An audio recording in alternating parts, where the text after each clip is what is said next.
Hello, everybody, and welcome to Cinema Savvy. It is myself, George, joined once more by Tom and Sam for another special review.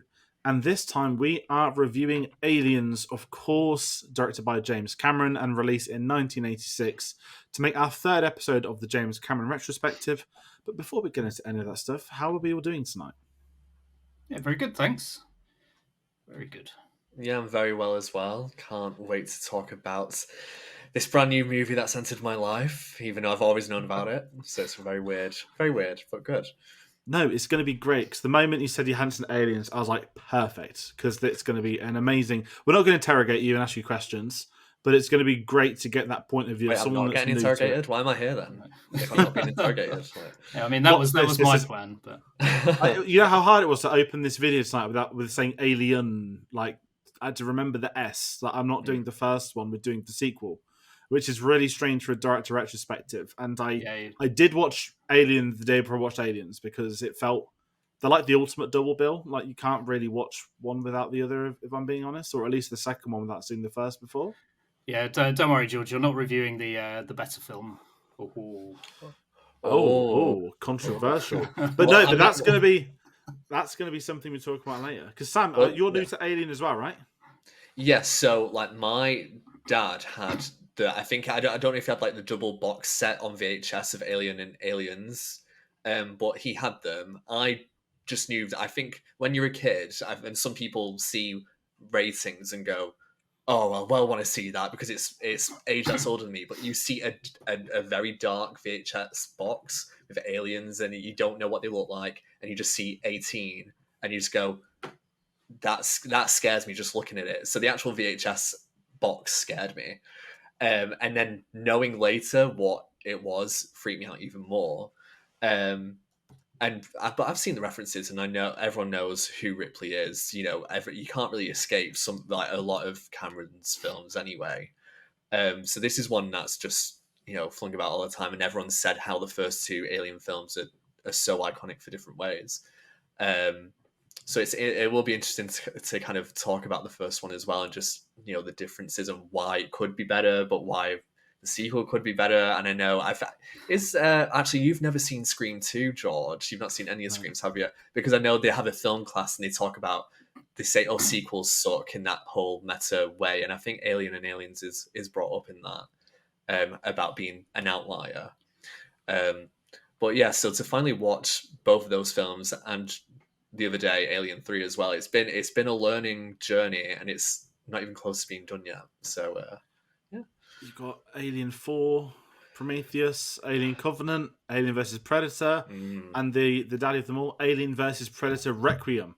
Probably the worst one I've ever watched in my life. And there's only, I think, 3 films I've ever given that status to. But yeah, if you're going to carry on, enjoy them. But I'm so glad that you offering to come on this has led to you watching all of the Alien films, because it is quite exciting. And to the point that we've began with that, we haven't even gone into the normal stuff, which is even better, because this is going to...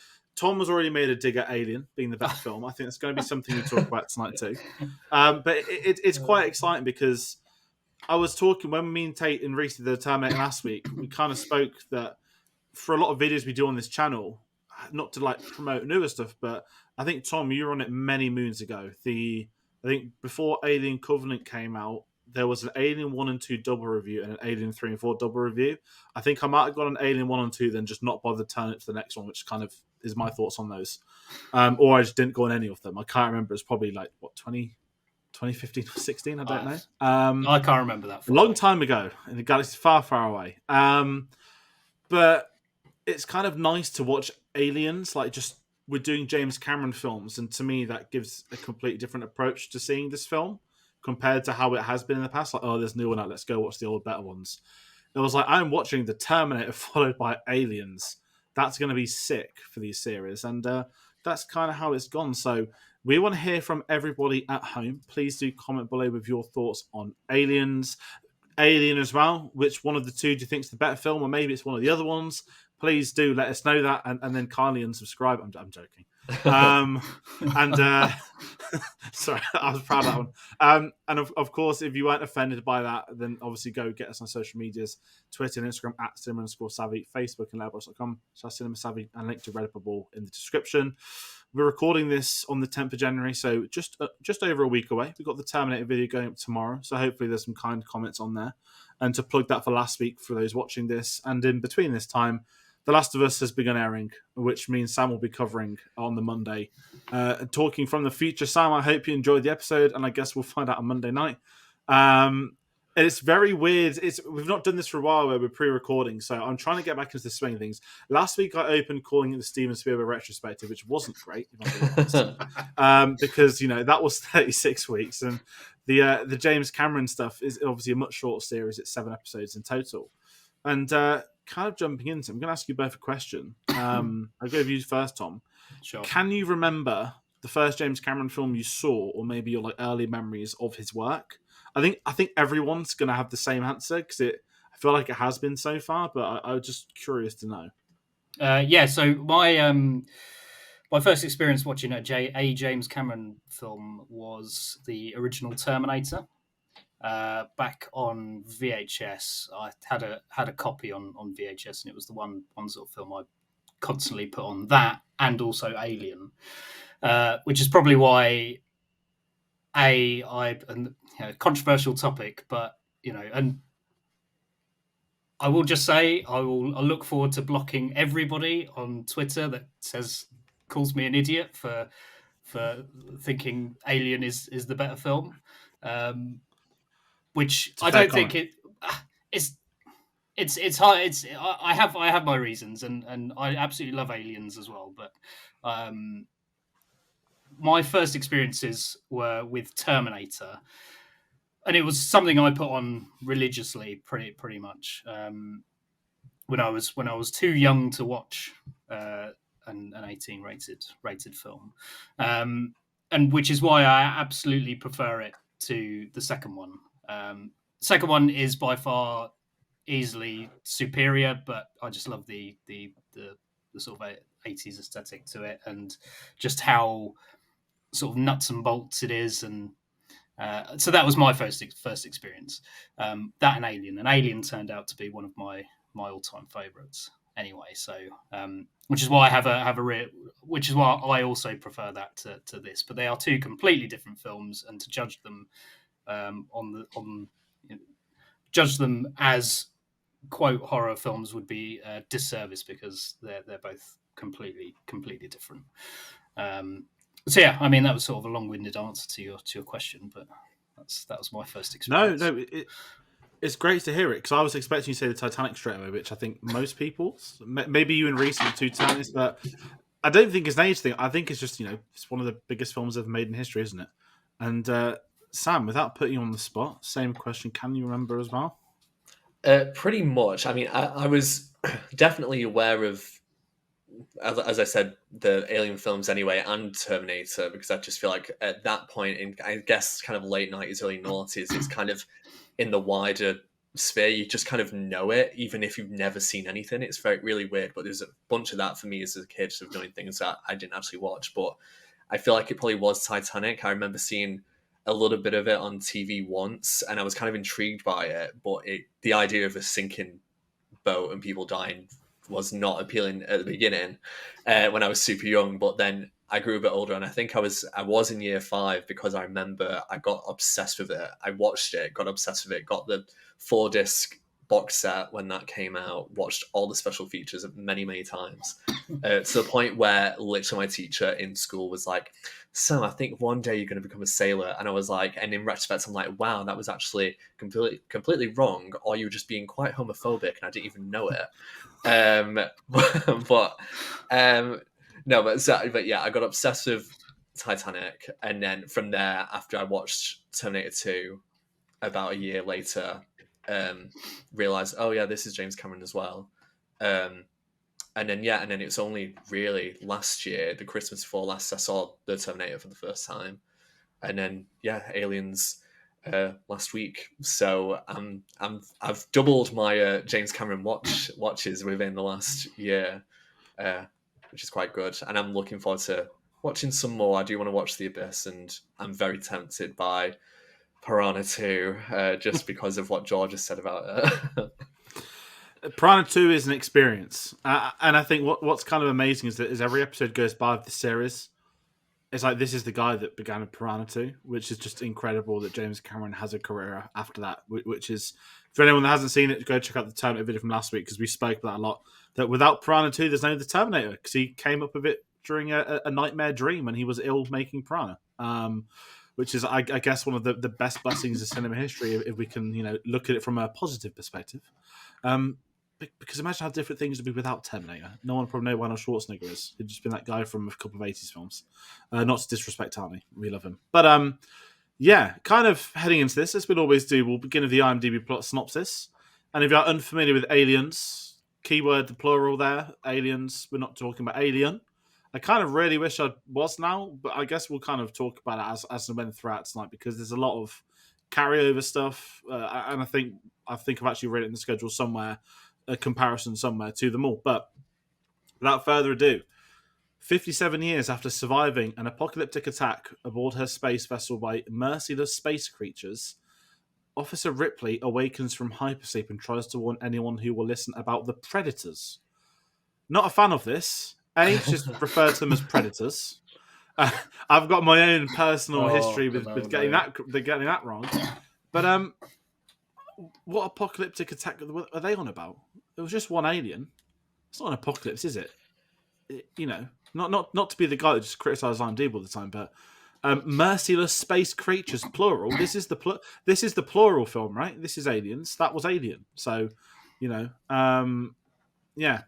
It's destroy this, George. I'm vexing there because it's 3 lines. Are you sure you didn't write this, George?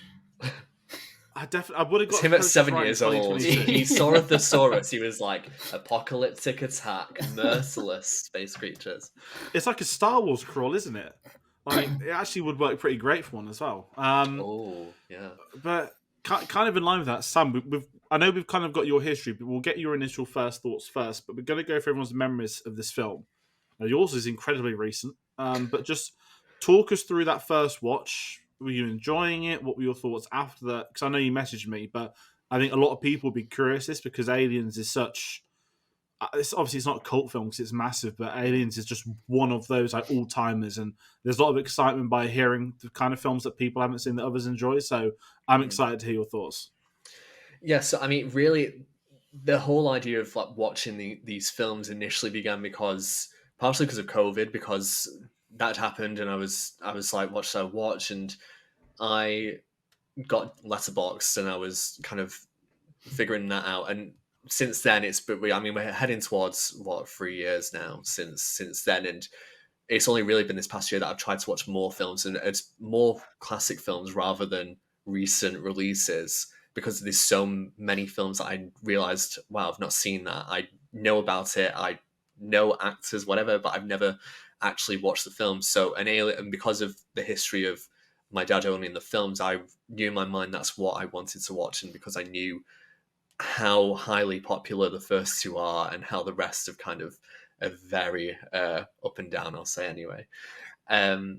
So after kind of finding out that Cinema Savvy was going to do this Cameron series, it felt like the perfect time to do it, and around the Christmas period, New Year, to kind of just do it whilst I had some time off work. And a few people, I told people about it, and some of them were really excited for me to watch it, to watch these films. So, of course, I watched Alien first, felt like it would absolutely be wrong to not watch that first and just skip to Aliens 2, because I knew I was going to be doing this. And I, just to talk about that for a little bit, I was tense throughout that entire film. Like, I probably have never had such an extended length of tension all over for so long that I had a pillow next to my face the entire time. And I think that just shows how it's such a simple plot. It's such a simple story, yet it's so effective. Ridley Scott did an absolutely amazing job of pulling that together. Maybe not my favorite, genre type of film to do that, but I absolutely appreciate the effort and the filmmaking in that. And I think for when it came out, it's solid, absolutely solid, fantastic. I knew the tone was going to shift in Aliens, so I was more prepared to kind of spend less time being intense and more time really taking in everything that was going on in the film. So yeah, I didn't spend the entire film with a pillow next to my face, but I was really excited to kind of see how Ripley changed and went from the first film where she's kind of thrust into a position of power because she kind of has to, whereas in this film where I feel like she takes it because she needs to. She's got such power and strength in her, which I absolutely adore. You know, I've loved Sigourney Weaver from Ghostbusters, and I've seen her in Holes, but I really hadn't seen much else of what she'd been in, despite me knowing how good of an actress she is and how good she is in these films.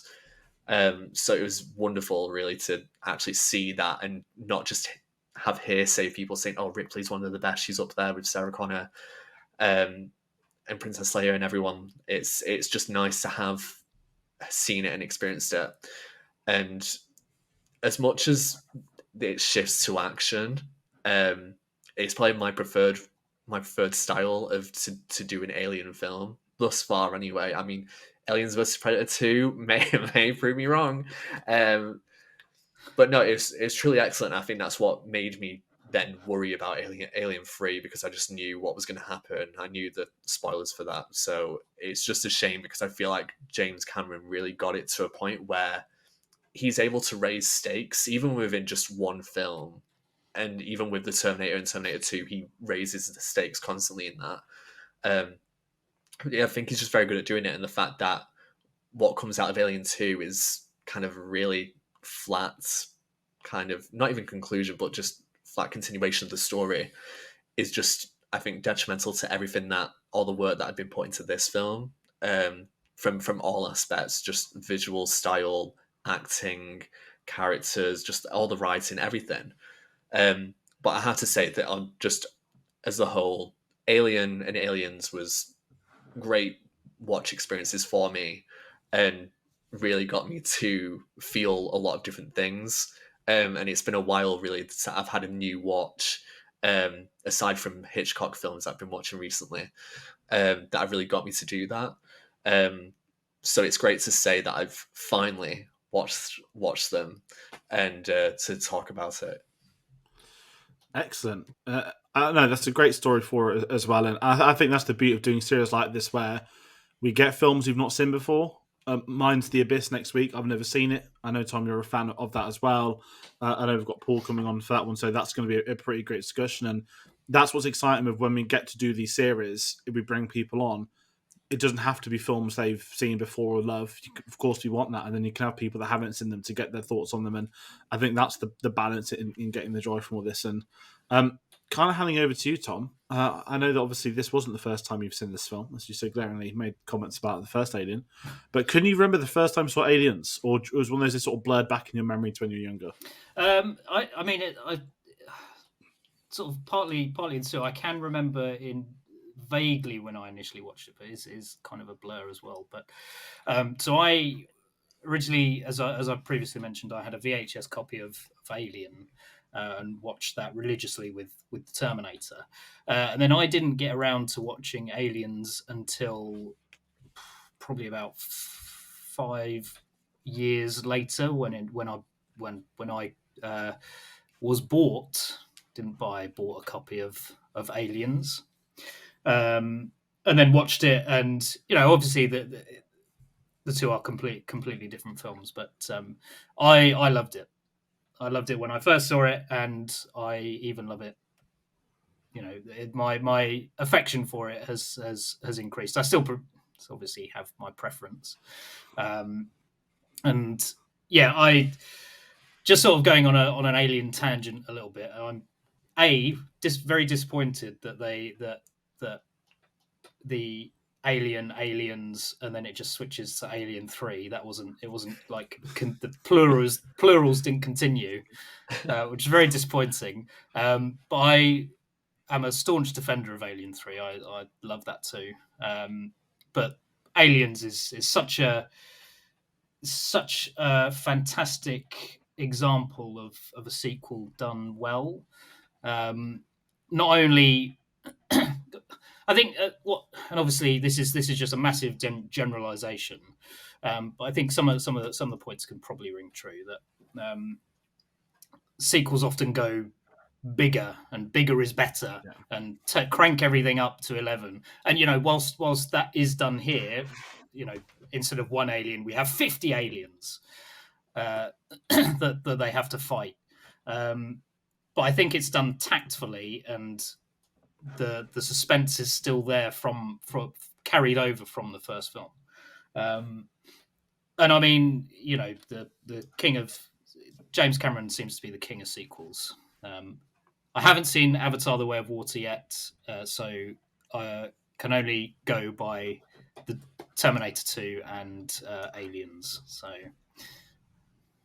do let me know if that holds true.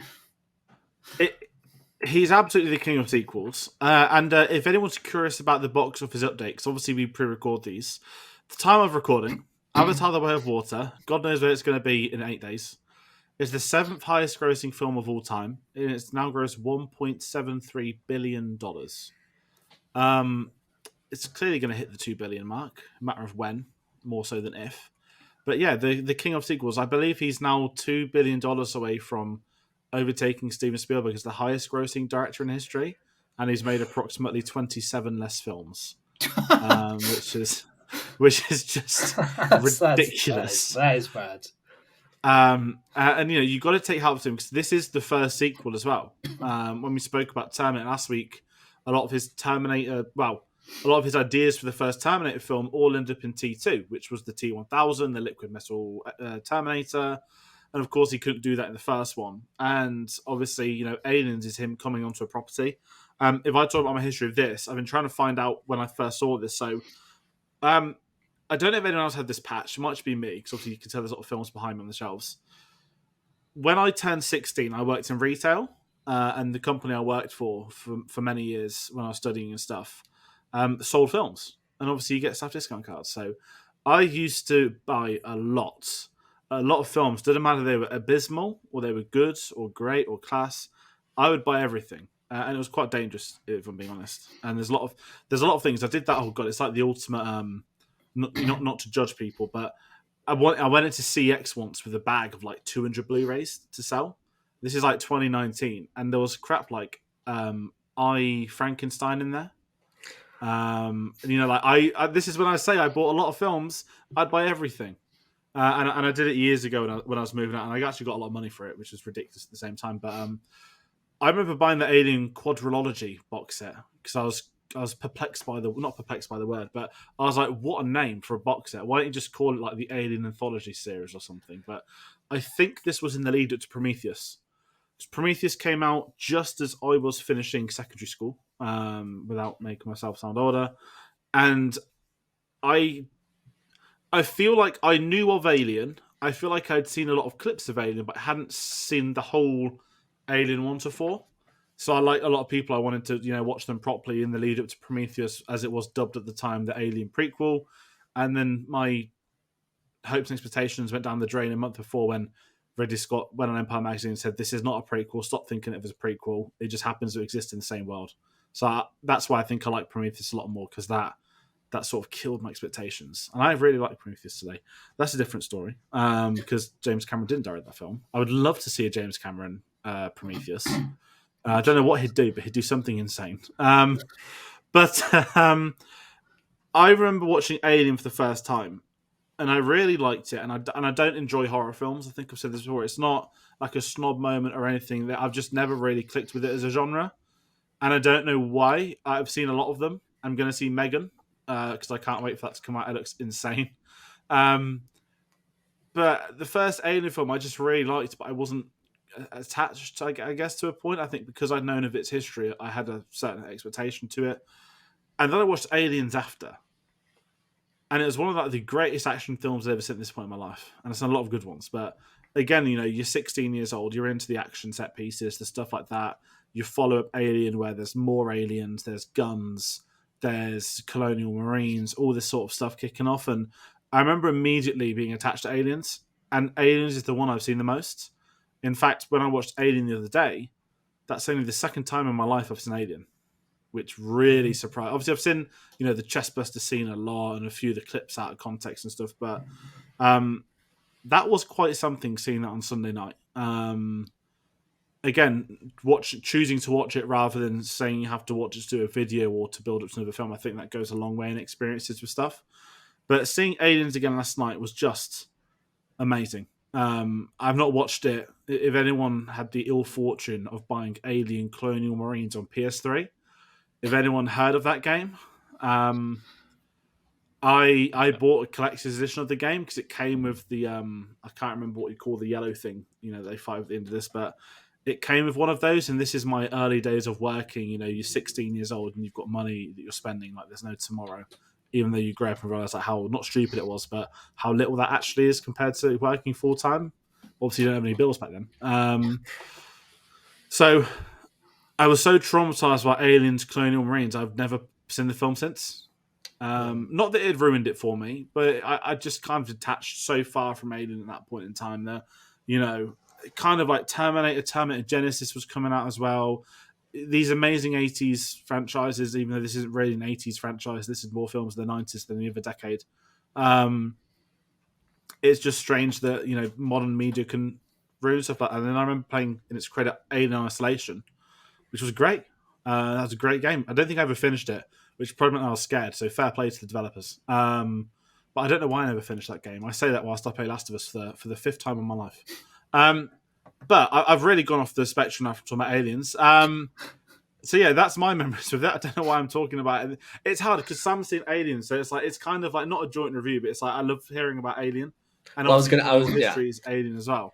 I was going to say, bringing up Alien Isolation, that's probably my first major memory because my flatmate in university, my third year, Nick, he was the one who had a PS4, and I would get home from work if I think I was still working at Bingo at the time, and I would come back at like 11 o'clock at night, and I would walk into the living room, pitch black, everything apart from the TV, and he was playing like chess, sat in front of it like this, playing Alien Isolation. I'd just sit there with like maybe a takeaway and just watch and be like, what is going on? and it looked freaky, even because you'd have headphones on as well, so I couldn't hear it. Oh, you wouldn't hear it. But it looked so scary, and he did that with Until Dawn as well, and it was just it was amazing watching that stuff. But it did make me feel I can't play this game. It is probably a good reason why I've not watched this film yet. So that probably held me off, actually. You'd hear like an airlock go off and just shit yourself and just run. And they would just come and get you, and that's the thing. I think horror games are so good, and I prefer horror games to horror films, which is strange. But no, and that's kind of it. And it's great that Alien has sort of not relaunched itself, but Alien Isolation went a long way, I think, for a lot of people.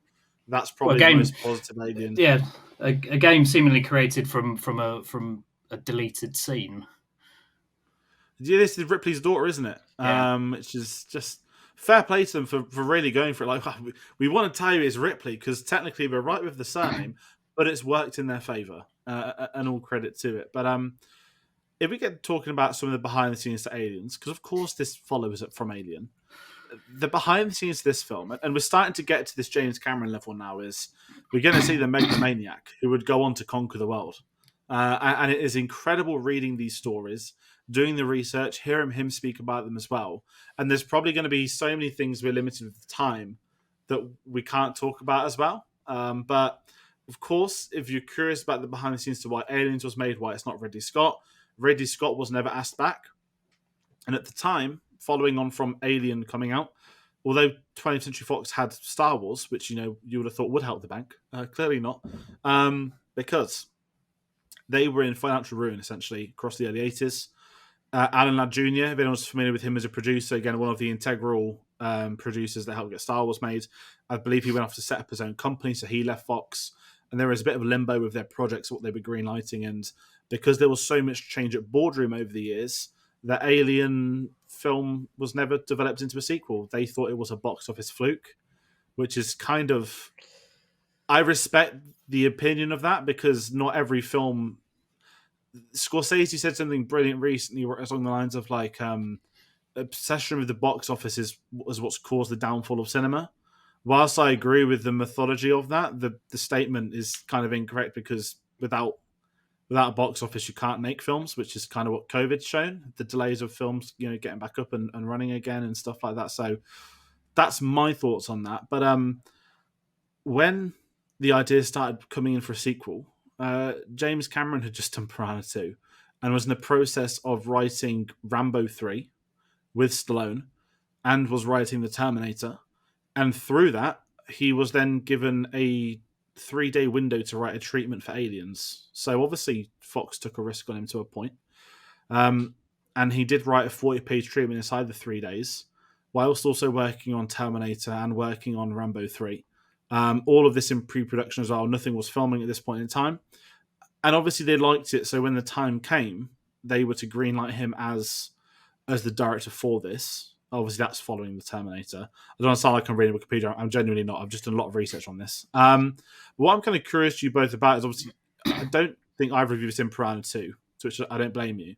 But what I'm trying to comprehend, I guess the question I'm going to pose is, when we look at studios today, no high-budget blockbusters get these younger filmmakers that come in board now, except Marvel.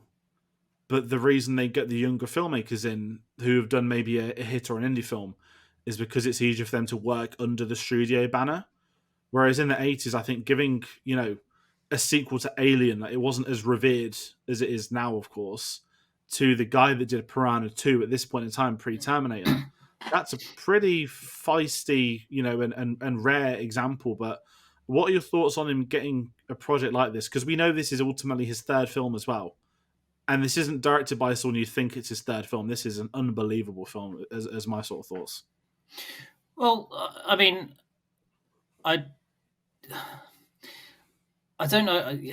It's hard to sort of explain my thoughts because you don't necessarily give and at the time Alien wasn't the big sort of franchise it is now, and since Aliens, it has turned into, or from at least what I can tell, is it turned from independent, cool, upcoming directors making really exciting stuff to it's just studio pressure, when it turns into this big franchise. So I don't see why I'm not surprised he was given it, because it's. If they thought it wouldn't work, then that's fine. That's just sort of just a bit of waste of money, but we'll focus on other things. But it wasn't necessarily the big franchise it is now at that specific time. So to give it to a new and exciting, in air quotes, director, I don't think is a stretch. Yeah, I agree. I think it's at that time low stakes for the company. I mean, you get someone who at least knows how to direct, whether or not like his first film's good or bad. Anyway, I think it's all about the timing with this, because if you're saying that he was asked to get a treatment whilst in pre-production of the Terminator and and Rambo as well, then that's a bit different. But if he was asked, I'd find it less surprising if they then went to ask him to be director after the release of the Terminator, because I feel like that's when it's like, okay, you've proven through your skills that you can do this. But again, because this is not met, at least at that time, I still don't believe sequels were they weren't the norm. At that point, I don't think. I think it really was kind of like, especially with like horror films in the mid 80s to late 80s, that they weren't very good. So I mean, it wasn't. I bet it was. They were just like, well, if it works, it's great for us. If not, then we've tried and we might get a cult following maybe. But even then, that was still pretty new, I'd say. So yeah, it's weird to think about because of how big it's become since, and also the lack of trust I think companies and film studios would give to someone who's so new. But I think that in the past, George Lucas had done somewhat successful films, but nothing to the extent of what Star Wars would become. So I guess maybe they just thought, well, maybe we'll get a miracle out of it. or something. But I also find I think the other thing with it is that you're going to go from Ridley Scott, who is, well revered, has had a good track record, and not even ask, which part of me thinks, just based on information, financial maybe, could that potentially be one of the reasons why, and that you go for someone like James Cameron who can do it, and he's going to be a lot cheaper, and we want to take it in a different direction or something. So I mean, there's lots of reasons why that could have happened, but I mean, those seem like the main reasons. It's a very good point of that, and there's not specific reasons such, but I'm with you. I think it's a financial reason. I know that Blade Runner wasn't necessarily a hit such at the time, but Ridley Scott's still a name in the mid '80s when this is entering, pre-production, and I think these reports that Fox were in financial ruin, they claim this is the film that saved them. I never tend to believe those kind of statements because a lot of big films tend to get that lapped around them, that this is the film that saved, like Top Gun Maverick saved the cinemas. I love Top Gun Maverick. It's one of my favorite films of all time. I don't think it saved the cinemas. It certainly resurrected the American box office, but not the international box office. So there's a lot of interesting stuff in that respect and tangent, and kind of in terms of this, if you guys aren't familiar with the story, and this is a proper James Cameron, only he would do it type story. When he was pitching Aliens, he went into a studio, he wrote Alien on a board, and then he put the S as a $sign at the end, and that was his pitch for the sequel. He's got balls. He absolutely. And this is it. And this is what I can't comprehend. Like that to me reads like a joke off The Inbetweeners, like something like that, right? That it's so ridiculous, potentially cringy. Yet he's right. It's the sequel to Alien. You want to make money, put it as a plural. There's going to be more than... Because if it was just an Aliens... And I guess I don't want to get into a Predator discussion because, Sam, I know you're not seen them, but I know that Predators did this eventually, right? It took them 2 goes, then they did Predators. And then they went for the even more modern version of let's take away the and just call it Predator. But it amazes me that he was so bang on with this, and I believe one of the notes from the studio was that their original idea was to have Ripley with a team, like a mercenary team, or at least an army. So there was an idea or concept as such that hadn't been developed. And obviously Cameron rolled with that. And I think just immediately, we'll talk about the Colonial Marines later, but one of the massive reasons for this film's success is the fact they're not, the aliens aren't hunting, like scientists, like they're Marines, but they're Space Marines, just, trademark not to Games Workshop, sorry. But because that's an IP now, because Henry Cavill's now a Space Marine, isn't he? Following on from his return as Superman for 30 seconds. But so getting back to Aliens, sorry, every time I think of Black Adam, I laugh. Another insane James Cameron thing is part of this. So Gail Ann Hurd was made the producer for this film. So she was his wife. I don't know if they were married at this point in time. They got married in the pre-production of this film. The studio didn't want her because they thought it was more so the fact it's his girlfriend. Whereas James Cameron convinced them to take her as the producer because she's the only person that would stand against James Cameron if they needed to, and he understood that.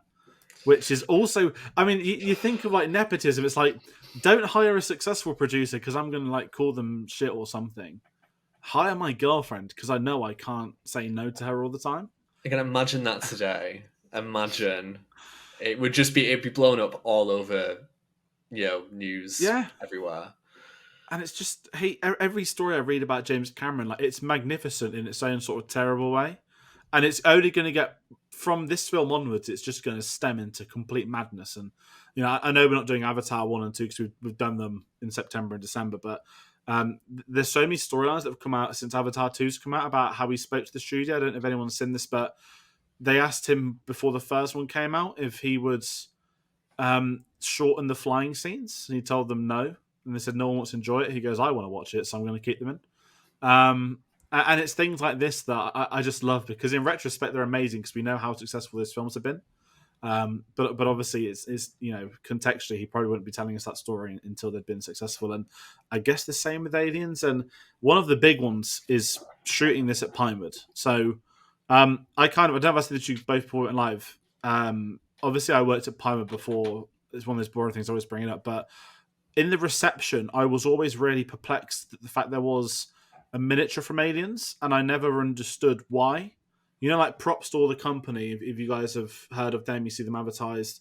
They had loads of Alien stuff in the reception, and I thought, this is 2018 when I was there. That is when I was like, like signing in and stuff like that. And I was always wondering, like, why aliens? Like, what's this? Like, I don't understand Bond because it's Pinewood, it's got a history there.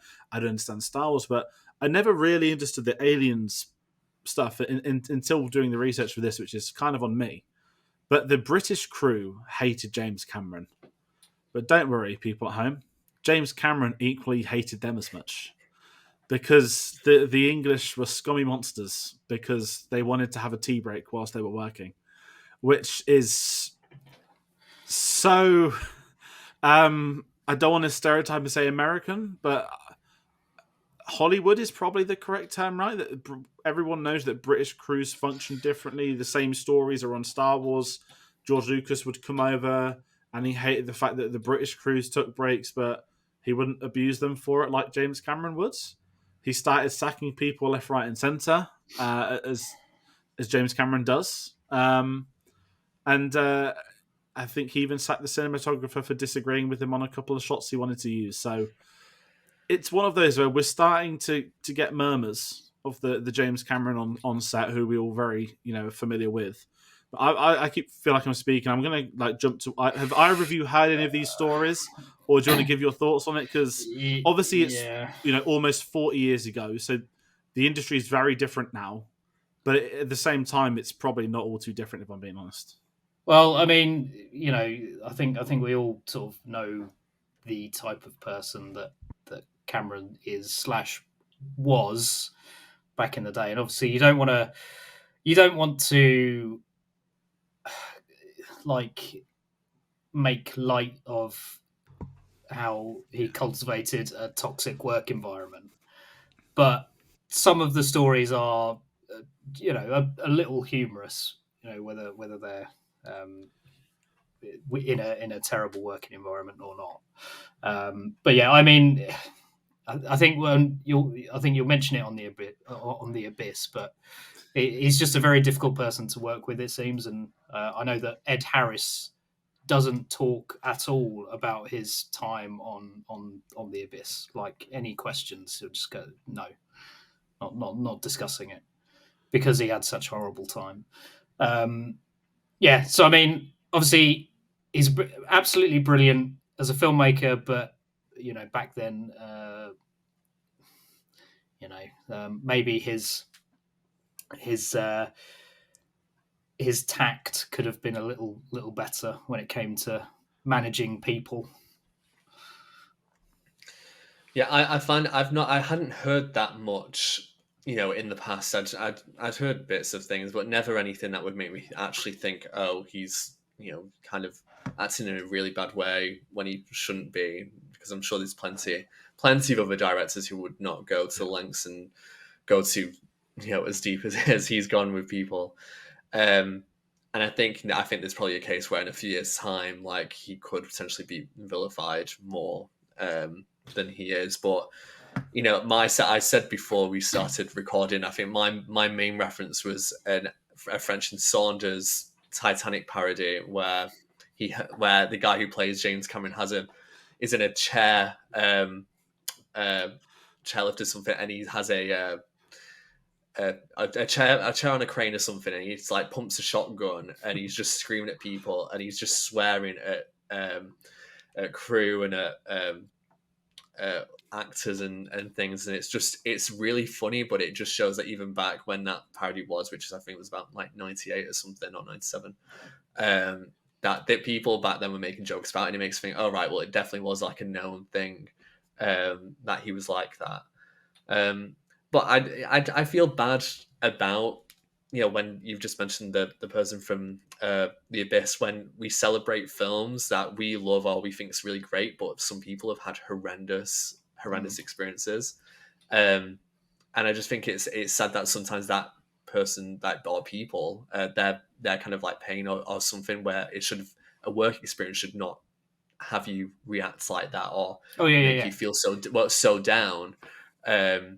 or shouldn't have just been so awful, yet people just celebrate it. And I bet for a lot of people that's very frustrating, because it's like, I understand it and I want to be proud of my work, but when I was put under such extreme pressures and, you know, an awful working environment, that's not what anyone wants. So as much as I appreciate Cameron for what he's done, those things really kind of put me off him as well at the same time, because no matter how good you are at filmmaking, there's just a level of respect that you should have for anyone who's helping you create this vision.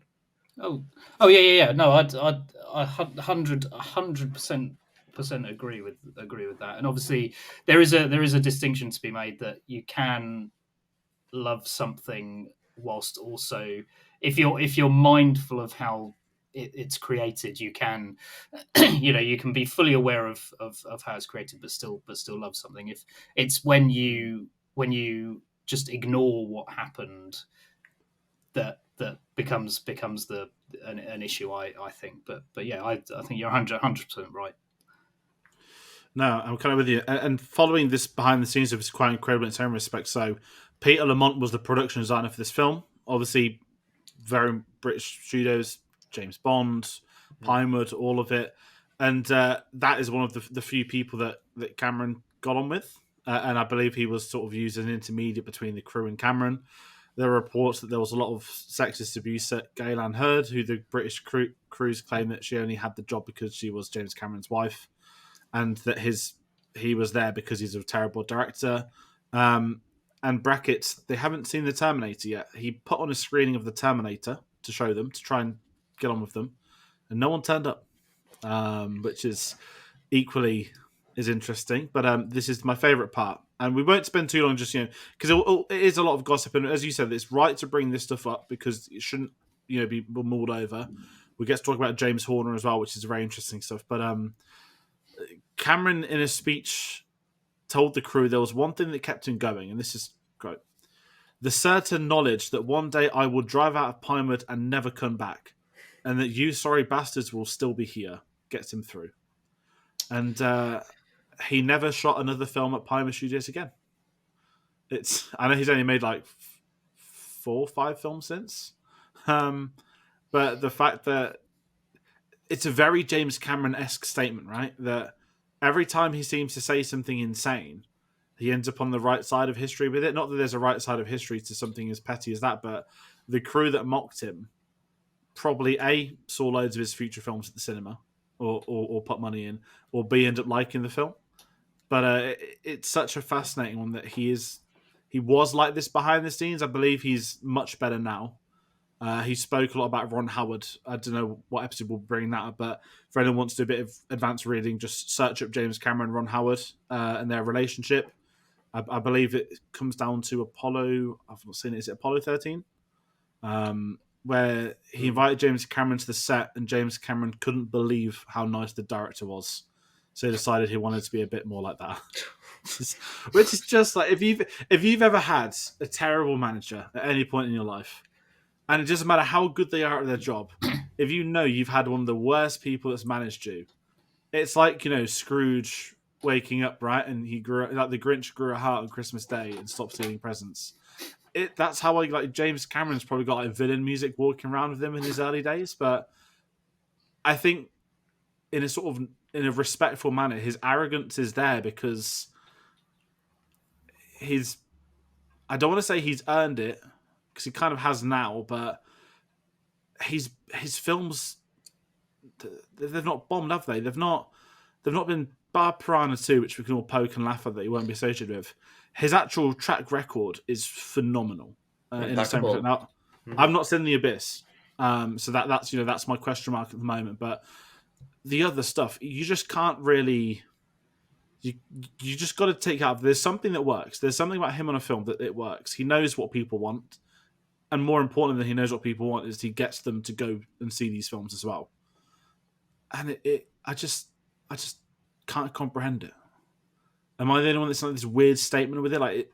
There's so many issues, but you'd never think about it because of how good this film is. But then they always say that the best films are the ones that do have those issues on sets, that do have production setbacks. Even Francis Ford Coppola, if anyone's been watching the news, his current film is on the verge of shutting down, and he's sacked the entire CGI team. He sacked his production designer. And all the comment sections like, well, it's no different to Apocalypse Now and The Godfather, isn't it? So, you know, it's just remarkable how the industry works. But before we move on, does anyone have any points on that sort of stuff? Like, it's a weird thing to talk about because we've not really done that before on these streams. And when we did the Spielberg series, it was like, you know, Spielberg's like such a great guy, and like everyone always loves him on set. And now it's like James Cameron's like the devil reincarnated, you know, on a film set. I mean, I don't necessarily have anything else to add to that. I mean, I'll obviously don't know what haven't necessarily heard or seen anything from his most recent films, like behind the scenes of Avatar or The Way of Water. So, you know, whether or not he has mellowed out, that sort of reputation has still evidently stuck. And it's going to be quite difficult to shake, potentially. Obviously, that's, you know, speculation, but yeah, clearly he's very passionate about what he does, and I think when he works on something, I think maybe that's part of the reason why he hasn't done that much stuff is because he really puts a lot into each project that he does, and you know, unless he really wants to do something, he's not going to do it. So in a way, I respect him for that. I appreciate filmmakers who stand by their work and kind of how they want a vision to kind of unfurl and who they want to be part of that, which is also why I appreciate how certain directors will bring in people that they've worked with before, whether it's cast or crew. And I know Cameron has done that as well. I mean, does it mean that I condone what potentially he's done?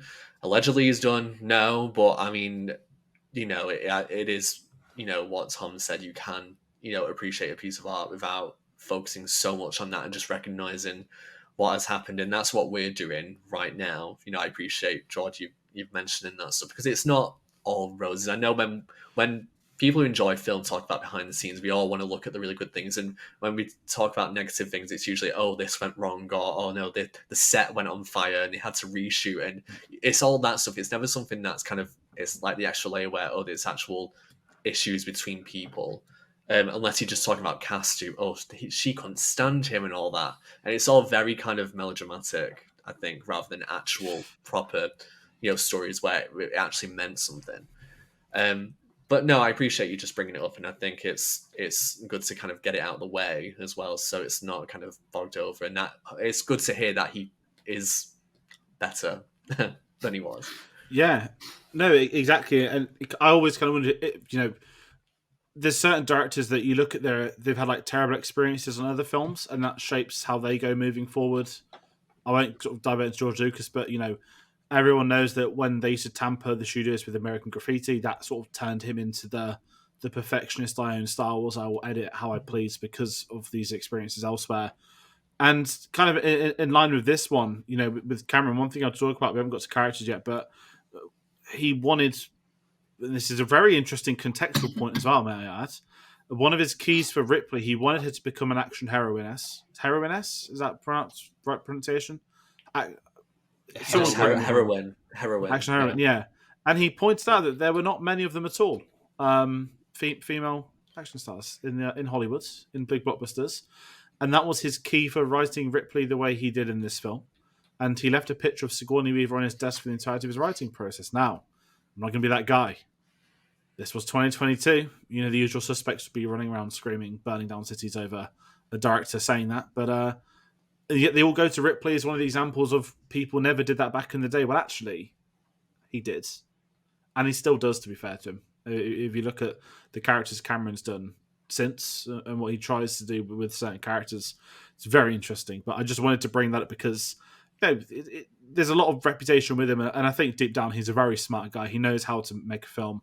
He knows what he's doing. And I think even when there are things at risk, there's something about him. And that kind of stems into his direction that, you know, it's hard to talk about direction with a film like this because when you're following up Alien, which one could argue is the best horror film of all time, whilst being one of the best sci-fi films of all time, you can also then talk about the sequel Aliens and say it's also one of the best sci-fi films, but an action film.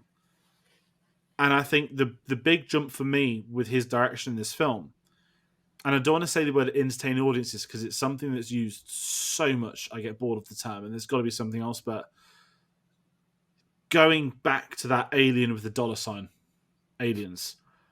I think he just knew, and this stems into how he's approached this film, how he's directed this film. He knew this had to be an action film. He knew it couldn't be another horror one. And there's elements of horror in this, but I don't think this is a horror film at all. But this is far more action orientated. And I think for a sequel, Tom, you mentioned, the films that go bigger and better, it doesn't always work. I'd kind of pose a question to you both. Could it be because of the success of Aliens, where you didn't just get the plural, you got Marines, you got weapons, you got explosions, you got everything dialed up to 11? But it works because James Cameron has made it work more so than the fact it's just more aliens. Is that fair to put forward? Oh yeah. He definitely, like, all those tropes and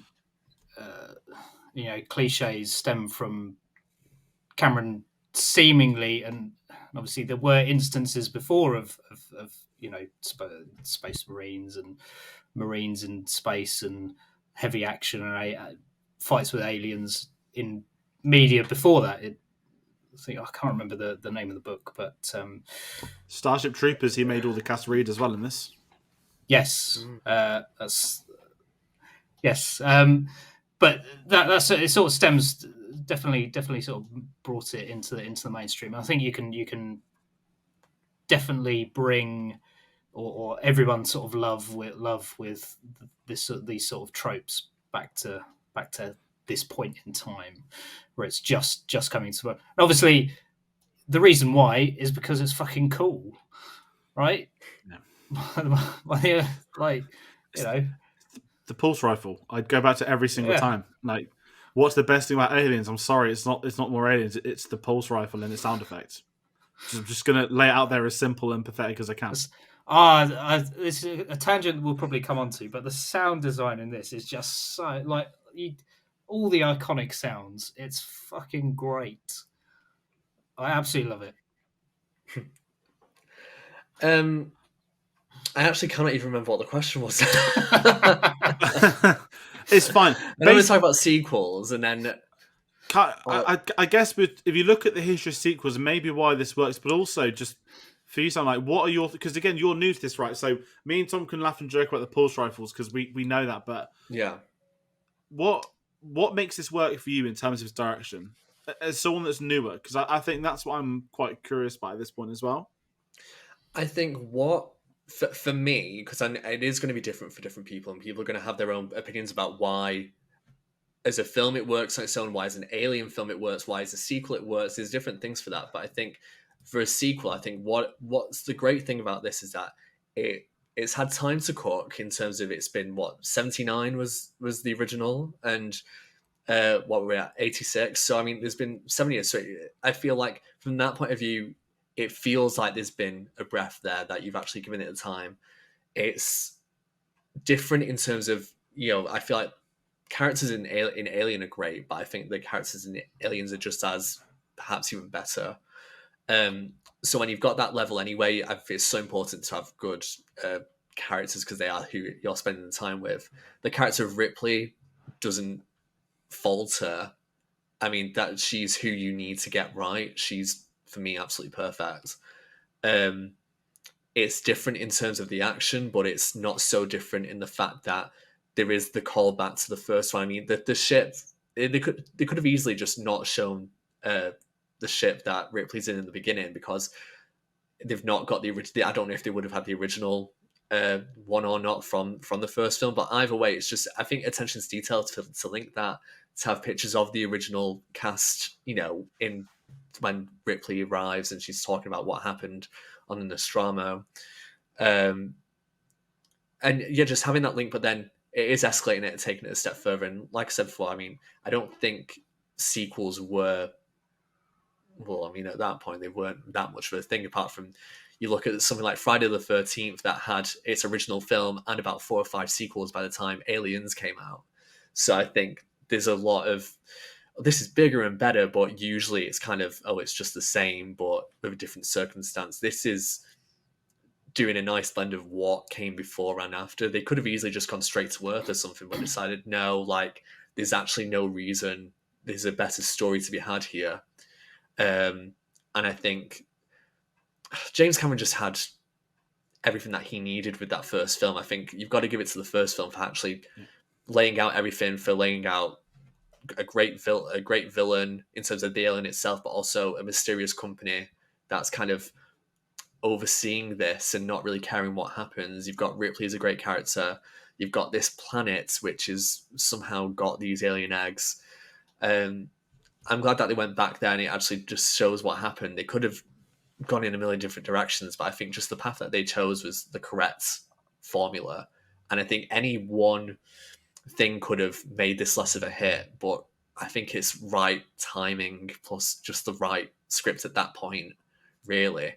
Because we've seen it so many times in other sequels where just something doesn't feel right, or maybe something's off, and it just, I don't really mind if a sequel, goes away too much or is too much of the same. It really just depends on what else is in there. But like I said, I prefer a good balance of things myself, rather than just duplicating or just making it so different that it's not recognizable as what it was. Yeah. No, I mean, I think that's a really good point, actually, that, everything ultimately stems from the first film, that the groundwork is done, and that's the way sequels should be, that the groundwork's been laid. Now, how do you come in and push forward, and kind of heading into the story for this as well, with the approach, going back to that sort of one-liner, they have this idea for Ripley and soldiers.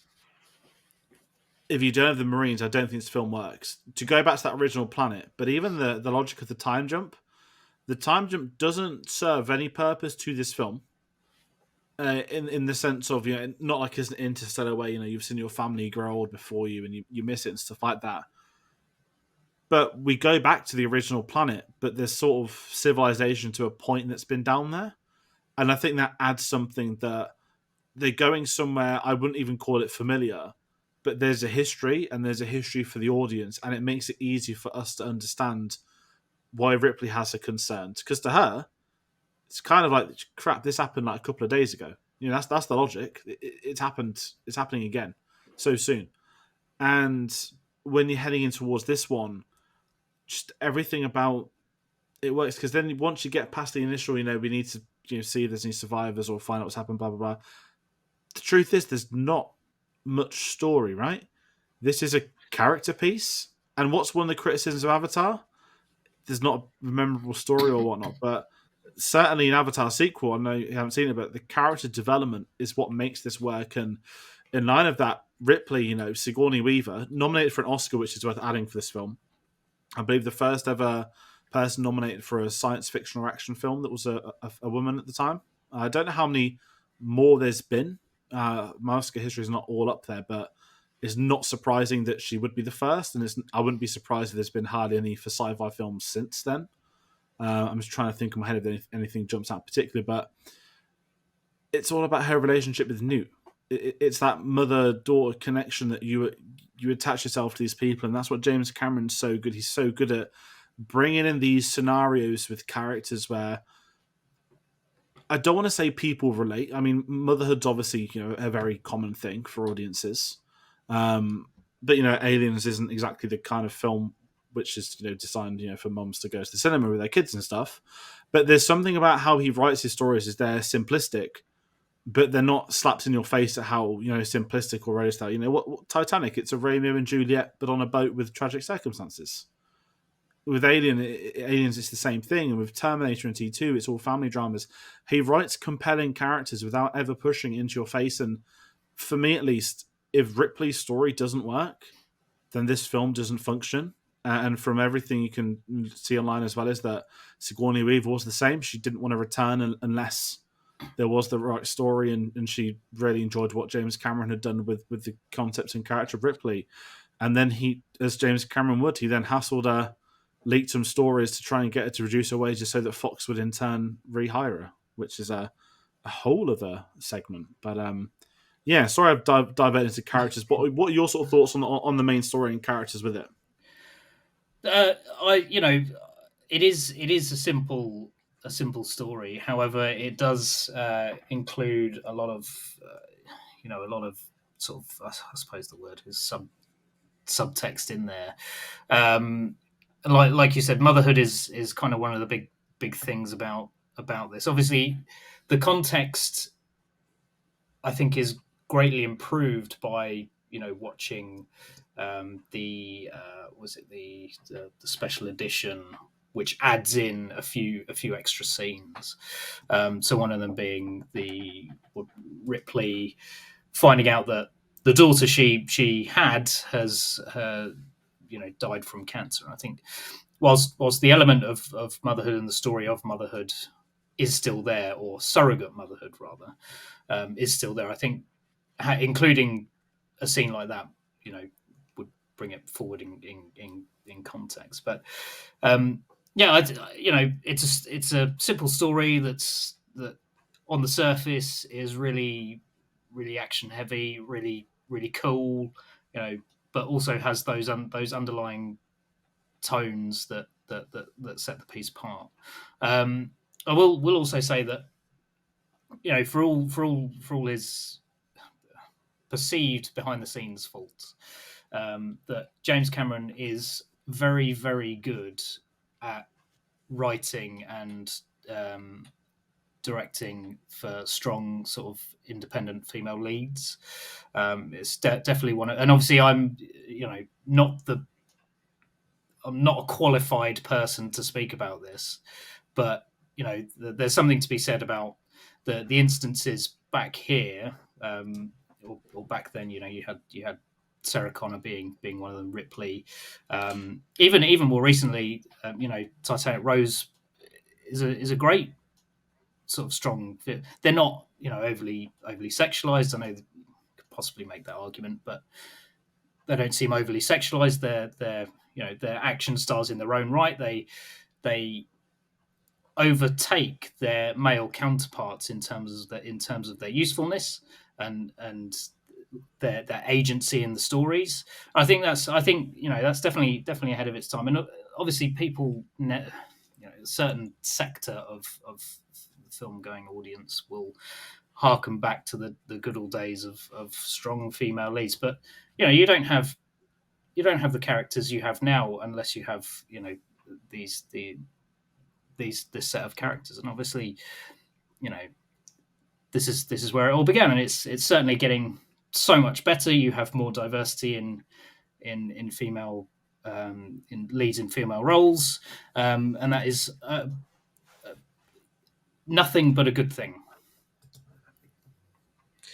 Yeah, and before I go into story, I'll just piggyback off that, just because I completely agree, and I think I've written about female characters in film and with mostly James Bond stuff recently, and I got asked a question on Twitter about why do I gravitate towards female characters more than male characters, and I think the answer which David, who runs License to Queer, helped me kind of answer was that when you don't really see yourself in there, and as someone who's gay, especially when you watch films from, well, I mean, even still films today, you might not see who you kind of are. I don't see myself as a woman at all, but I see the qualities of what I lean towards more with female characters. So when seeing Sarah Connor for the first time, that was like, whoa, she's really holding her own and she's doing absolutely fantastically well. Titanic, as you said, Rose is strong, but in a completely different way. And the same with Ripley. And the thing with all three of those is that they're all survivors of different things, and they all lose things. And a lot of the time, very important, people or just parts of themselves, and they have to kind of reconfigure themselves to a new environment or to a new event that's happening, and go, right, how do I do it? And rather than just sitting back, they actually go and do something. And there's an evolution, and you see it in front of you. And obviously with films like, Alien and The Terminator, they then have sequels where they can actually then move forwards with that and actually stretch that character development out for longer than we've seen. I know it's Terminator and its timeline and Sarah Connor and all that goes off, and I don't really know that much about that. But then obviously Alien has it too with its sequels with Ripley. So I mean, I can praise James Cameron about that, and I think I appreciate that he kind of has fought to do that, and has given women that role, because I mean, I feel like Rose is the main character of Titanic over Jack, and Ripley is the main character of these films, and Sarah Connor, is the lead character as much as the Terminator and Arnie is the main character too. I do think Sarah Connor is more so about just her, and about Ripley, excellent, and I love that she kind of develops into an even more badass character than she was in the first one. In the first one, she's literally just trying to escape and survive, and it'd be so easy for us as an audience to say, why the hell do you want to go back there? What? You don't need to go back there. You do not need to do this. But she can't get over that, and she needs to, despite having got rid of one, she knows what potentially could happen if any of those aliens come to Earth or anything. And I like that she just goes ahead and says, right, I actually need to, because I can't stop these nightmares I'm having. I can't get over this until I go and do something myself. Oh, yeah. So, and then she doesn't take the shit from the Marines as well, which is fantastic. Yeah. And yeah, just with the story about that then, and just what it does, it's simple, but it is the characters. It'd be so easy to dislike Newt. I mean, 90% of child characters in films are usually just so annoying, and you can't stand them. But this Newt is so real, and I think again I have to give props to Cameron that in his films, no matter if it's set in a post-apocalyptic wasteland or in the future in space or in the past on the Titanic, the characters are always so vibrant and so charismatic and have got such clear personas. I can memorize almost the entire monologue that Louis Bodine from Titanic says when the Titanic sinks animation, because he's just so charismatic at doing it, and it's the script is so tight, and it's so his character. And that's just one example, but it's the same for all these characters that are in here, and he's got great cast as well. Excellent cast members. So it just really works. There's people that you love and people that you hate, and that with some awful aliens that are going to go and kill you in some detestable ways, and lay eggs and get chest bursters. It just all works. So yeah. It's a good point, but also when these are aliens, the one thing that a lot of films do, sequels, I don't want to pinpoint Star Wars, it's like midi-chlorians, like no one asked, and we didn't need an alien backstory for this film to function because it's a sequel. Instead, what James Cameron does, I'm going to give you some new characters. I'm going to make them come across three-dimensional. I'm going to write backstories. I'm going to do this properly, rather than develop the villain. Because a lot of projects, sequels, franchises fall into that path of they try and do too much of the villains. And let's keep going back to that dollar sign. Just more of them. And I know I always say that saying, sometimes less is more. And in this case, more was more in a great way. But as future alien films have proven, that was also not the case when they try and do other stuff like that. And following what you said, Sam, it's just the writing of these characters. And Newt as well, played by Carrie Henn. I'm in the same vibe. I mean, I struggle with John Connor in T2, but we'll save that for a few more weeks. But it's one of them where they feel like real characters. Newt's a kid that's lost her family, that's scared for her life, and it's her slow course into sort of becoming almost like a surrogate daughter for Ripley. And in terms of Ripley, it's her looking after Newt, and the deleted scene of the daughter is an interesting thing, because that, I guess one could argue that maybe puts it too much on the nose about where the story takes it. And obviously we've got the luxury of knowing 30, 40 years later that was a deleted scene, and there's been other stuff and all that, but it's Sigourney Weaver. You can't fault the performance that she makes all of that believable. She makes Ripley's relationship with Newt believable, because with young actors, I don't want to say you get great ones and bad ones, but I feel that with young actors, it doesn't really tend to be in the middle. It's that I think people either align with them or they don't, and I think that's just the fact that they're children. It's nothing more than that, and I think that's the way it works. And last year we spoke about Spielberg, and he had an incredible set of young actors over the decades he's done these films. Some of them are going to be massive aliases like Christian Bale and whatnot. And it's really interesting that for an alien sequel, you bring in the innocence of a child. and yet that's the key emotional crux of the entire film. That's where the finale goes. She goes back for Newt when she could just escape, and also that leads her to the queen. I almost called the Queen Bee, the Queen Alien, and kind of another big thing with this. If we talk about Bishop, Lance Henriksen, obviously we know is one of James Cameron's good friends, been in all of his films preceding this, a massive reason as to why he got the Terminator made. I love Bishop in this, and I kind of forgot he was in it until he's introduced in that first scene. That the androids with the Alien films are such interesting ideas, and I'm going to kind of, obviously this is nothing to do with this film or Alien, but because of the not overexposure to them, but because they're such an integral part of this now franchise, the revelation that Bishop is an android at the, when they say it, is a big moment. But how would you feel with Bishop and Lance Henriksen? Because I think he's great in this, and it's a big character point for Ripley to get the trust of an android, considering, again, in Alien, it's Bilbo Baggins that's trying to kill her. It's fantastic. I mean, the good thing, and this is one of the things that the Aliens does so well, is that it takes, as you kept on saying, Sam, it takes things from the original and works them in sort of new direction.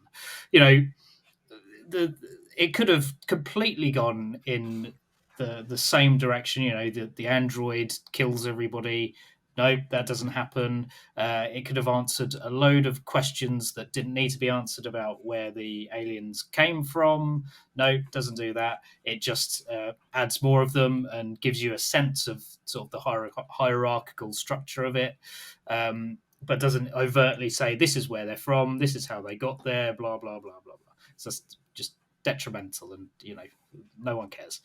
I mean, I think it's really good that he's, and I love Lance Henriksen as an actor anyway. Like I think he's fantastic in most of the things he's been in, and yeah, it makes perfect sense for the reveal of your android to come early on, so that you're kind of, there is that little question throughout the film, is because he's an android, is he going to do the same as the android in the first film? But at the very end, when you think all hope is lost, he's abandoned them.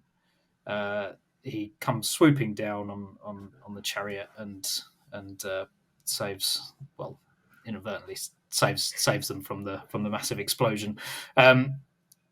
So yeah, there is that underlying question, but I don't think it's in any doubt that he is one of the good guys.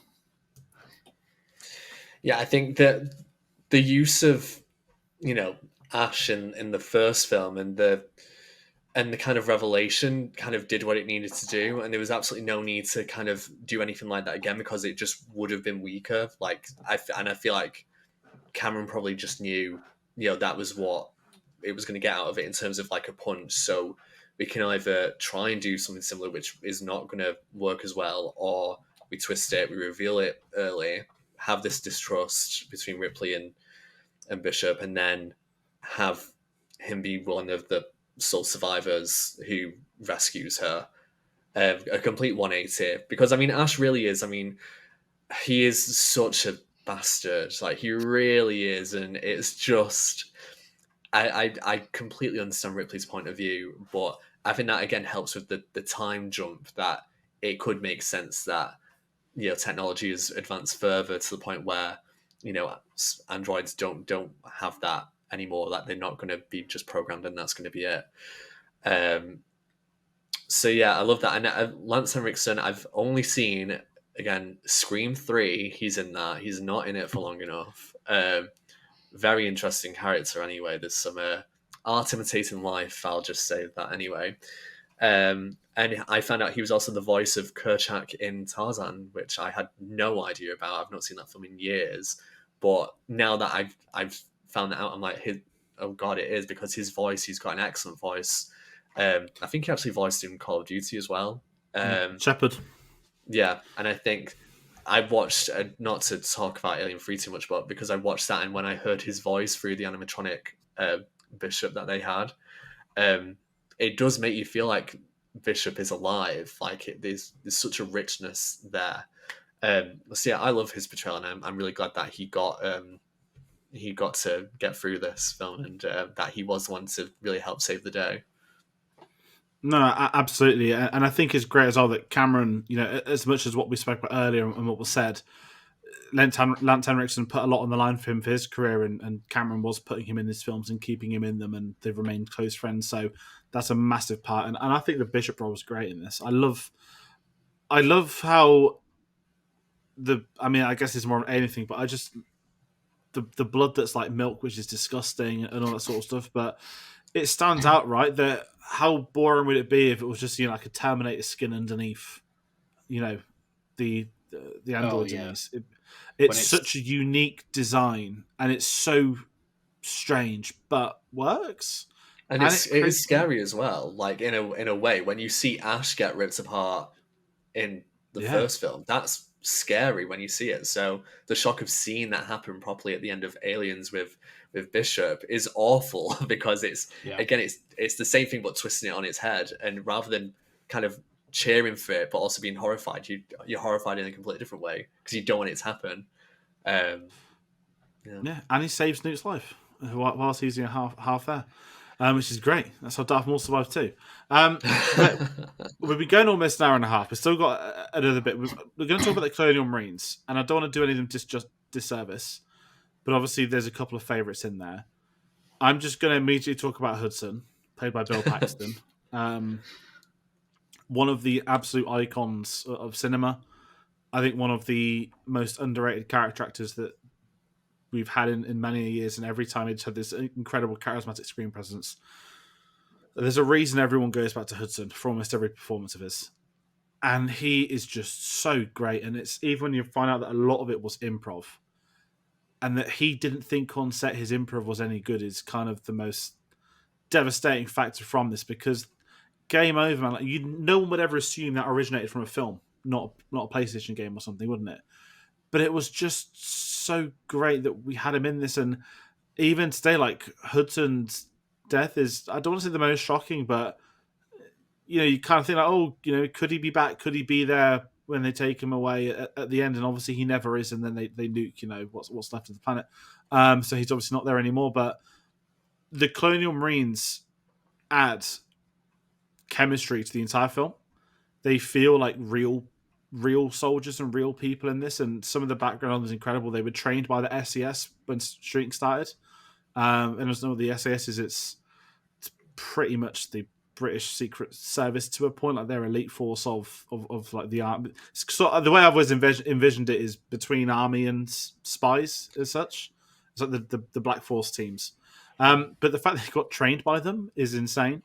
Not even mentioning the pulse rifle sound effect as we mentioned earlier, but one of the big things I want to talk about, which I think's genius, James Cameron, on the shooting schedule, he made sure that their intro scene when they're all waking up was one of the final scenes they recorded, and the reason for that is that he wanted them to have bonded so that their natural chemistry would be present from the opening scene, which I think is the most important part of this. If that opening scene doesn't work with them, they're not going to work as a squadron, as a unit. You get to meet them all through there, and it's one of my favourite scenes of the film. Granted, nothing happens as such; it's an introductory scene. So I will say that's for me one of the. There are obviously some standouts. Obviously, you've got Hicks, Hudson, Vasquez, all great, but there are a few in there that that are unimportant and don't really have much else to say beyond their untimely demise, and they're quickly forgotten about. So that is perhaps one of my criticisms of it. But then again, you don't want to overstuff it. You just want to focus on these core set of characters.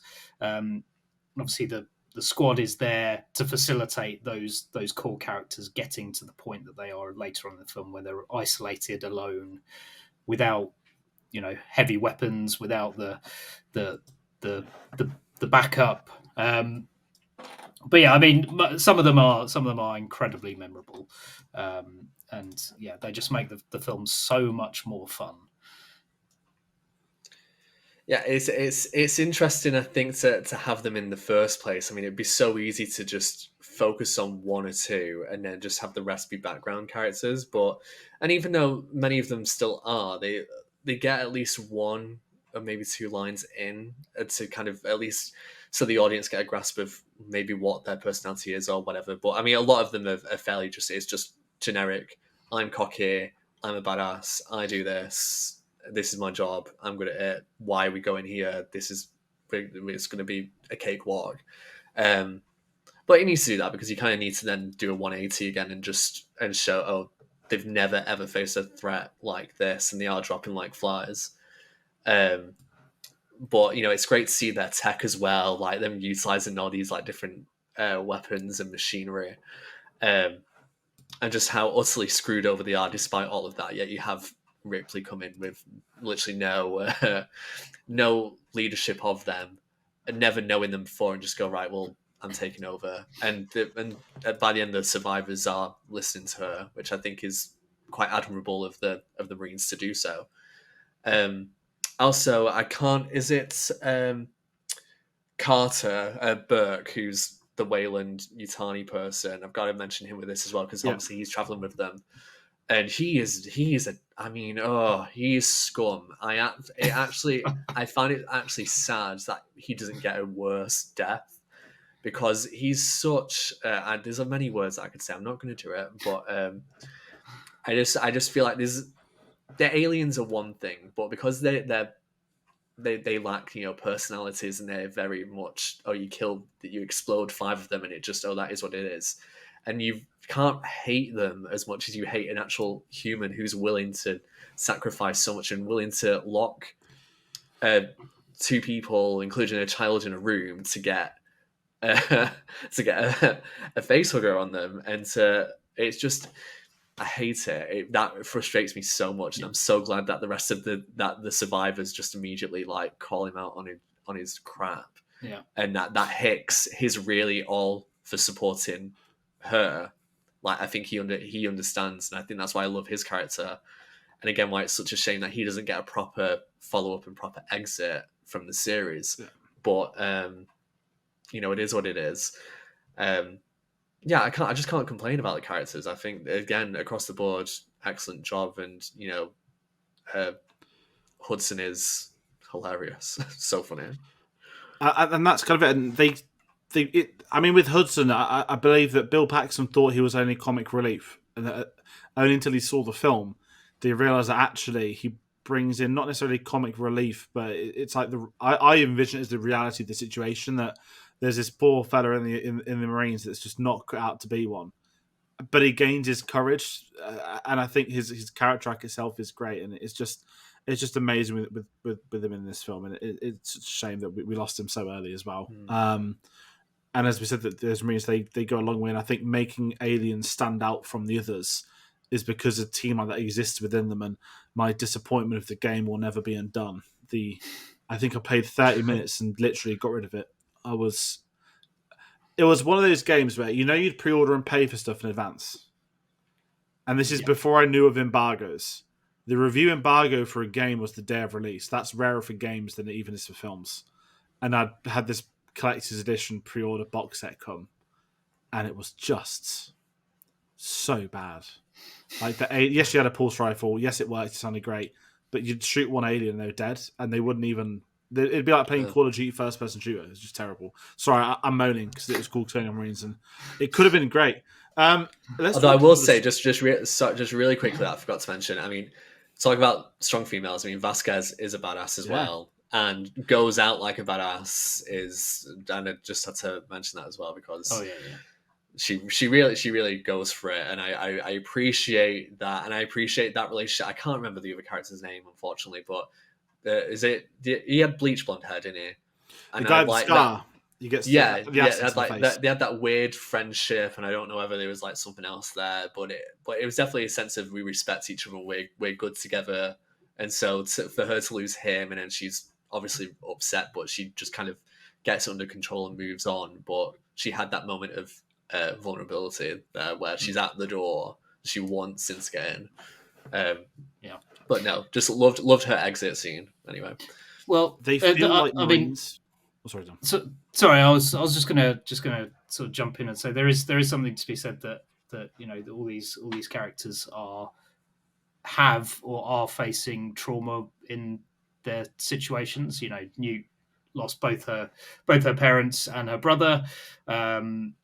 Ripley losing her crew. And the Marines actually losing each other throughout the film. It really brings the reality of the situation to the forefront. And when you have characters reacting like real human beings, like for example Hudson, or just essentially trying to keep it together, even though he really can't, is fantastic character wise and fantastic development. And it really does make you believe that these people are real. Even though they are, in all senses of the word, extreme badasses, that yeah, they can still have their vulnerabilities, and I think that's fantastic to see. Definitely. And as well with that, I believe James Cameron created a backstory for every single Marine. I'm assuming the ones that actually had a bit of screen time, which I think equally probably helps them come into a role like that. And for anyone that's seen the first Avatar film, Stephen Lang is going to bring this up, but everyone knows this. He auditioned for Hicks in this film and didn't get it. And he is, to me, the best thing of the Avatar. Well, okay, there's a lot of great things about Avatar, but character-wise, Stephen Lang's just incredible. And it's basically colonial marines in space of Avatar. They, even in the sequel, it's not a spoiler, but there's a scene where the squad sort of comes together. I don't know if you've seen the memes online.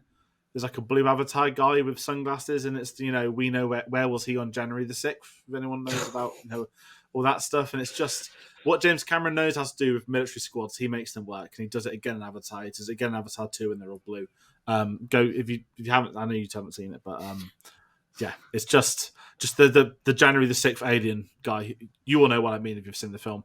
But especially moving on from January the 6th, because there's been another coup this week, which we probably should talk about. James Horner comes on for the score. His first James Cameron film. They'd gone to do 3 together. And you wouldn't think they'd be going on to do 3 together after. So, with this having obviously a turbulent shooting schedule, to put lightly, James Horner was booked in for 6 weeks of scoring for this film. And because they were still in the process of editing as he arrived in London, he couldn't stay any longer. He was working on a project as a follow-up immediately after. And in turn of that, James Cameron openly admitted he actually just didn't like his score. And he cut up most of the score when he was editing, and then even used bits of the score from the first Alien film to put over the top. Now, my knowledge of James Horner is nowhere near it as obviously when we did John Williams for the Spielberg retrospective. But I certainly feel there's some sort of poetic justice there that, we talked about how James Cameron mellowed over time. I'd imagine him bringing James Horner on board for Titanic was probably a big moment in repairing. It can't even say it was a working relationship at this point because it seemed like there was neither one to begin with. But what are your thoughts on the score as such? Because to me, this is disrespectful, and I think this is in line with the outcome of this. I just haven't really ever paid attention to the score for this film. But I don't think this film's needs you to be paying attention. I'm so invested in the action and the sound itself, like the sound design throughout. You mentioned it earlier, Tom, is just so far and above. I just didn't care for the lack of score, and I don't think this needed a big one to carry it through. Maybe I'm on my own with that, but I'm curious to know what your thoughts are. I think you are well, especially when I think the score is great, and as per usual, as is a running theme, it's on in the background as a running theme. Are we talking? And there's like a really. Do we ever talk and there's like a really creepy bit of like audio coming up? Like, does that ever happen, or is it just playing quietly enough? Actually, it did just playing quietly enough. But there is the sting at the end, where Bishop comes to rescue and Ripley closes the airlock door. Was going while you were finishing talking, so that was kind of a cool coincidence. I think the score is great personally.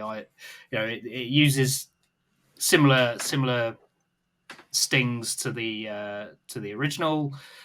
keeps some of the same sound, and but adds something new to it, which fits the tone of the film that's more action heavy. So the music is more bombastic. It's louder. It's much it's more frenetic.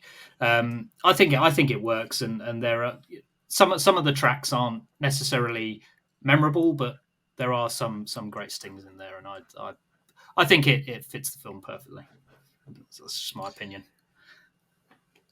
I'm more in with George as well. Well, just basically, I definitely need to watch it again because I've only seen it once. So I was really more paying attention to what I was seeing rather than, well, not necessarily what I was hearing, because I mean I appreciate the sound design, and sometimes that does take precedence over a score, and I think we all know that sometimes it's better to have no music, that it is better to just have the ambience of what's going on in the scene.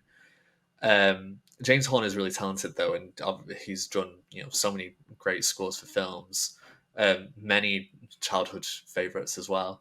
So yeah, I will definitely need to watch it again, and I think I'll probably listen to the music isolated as well, to just really kind of hear what it is. But I appreciate in this film and in Alien where when there's not a lot, because I think it needs to add that tension, especially for the type of films that these are. Probably works better for Alien because of the more horror vibe that it has. In this one, I think you can get away with more music based on everything that's going on with the Marines and whatnot. Yeah, it's a shame though, because I would like to talk more about it, but I just don't have the knowledge as of yet, unfortunately. But I will get back to you on it. No, listen, you're going to be on Titanic, so we've got the other James. Well, we've got the second of 3 James Horner scores for that, which is going to be quite a big one. On an off tangent piece, I've done the intro, but I need to run it via YouTube first. Check I won't get done for copyright, because I'm literally just using the main Titanic theme for the intro. Not really a spoiler alert, but yeah, that's a reminder for myself to test it privately. Moving on from scores and intros, let's talk about we spoke a lot about this film. We're almost an hour and 40. As we always do, we like to look at the history, success of the time, contextually, what's happened down the line. And for the James Cameron segment, how on earth do we buy it today? Because unfortunately, that's the segment due to a lack of home media releases. But at the time, this was made on a budget of $18 million, and its total gross is unknown. It is something between 130 mil and 180 mil, which puts it safely in third or fourth place for 1986. The summer of Top Gun, history repeated itself last year. And the reason for that is that the international numbers were never reported properly. So they believe it's made between something and something. To me, sounds like some old school Hollywood financing went on board there. I don't know how you don't have the numbers 40 years later for a very successful film in that respect. But they do say this film kept Fox running, that this was important to their future. And kind of what I said earlier, I wasn't around at the time, but that just gets said a lot with a lot of big blockbusters that do well when there's certain issues behind the scenes or they've been stuck in development hell. And a really interesting one is this was nominated for 7 Oscars. Kind of in line with what we spoke about sequels, bar probably the Godfather being a really obvious one. Sequels don't really get pushed for Oscars type stuff, especially I guess more modern day, when you see these generic big blockbuster releases. But obviously we spoke about the big one earlier, which was Sigourney Weaver being nominated for Best Actress, which I still think is an incredible. I don't want to spend too much time hyping up Oscars because I know a lot of people don't like Oscars as a concept, but they're very important to me when you look at a film historically for positives and negatives. You get some great films that missed out on everything and are some of the best ones of all time. But the nominations for this was actress, art direction, editing, score. So obviously the Academy disagrees with me. Best sound effects editing, and best visual effects. And there's one for visual effects and sound effects editing. Again, pulse rifle. That's you could play. It's like the 80s version of the Seismic Charge, isn't it? You hear it and you know what it is and how great it is. But one thing I'm very intrigued by, and I don't want to turn this into an Alien conversation again. Neither Alien nor Aliens was massively successful with critics when they first came out. I know there's a lot of films of that history, but certainly the first Alien film, I was very surprised to see that it wasn't massively taken to. And a lot of famous critics over the decades changed their opinion. And, I think going back to something you said earlier, that time is the best, to me, review of film.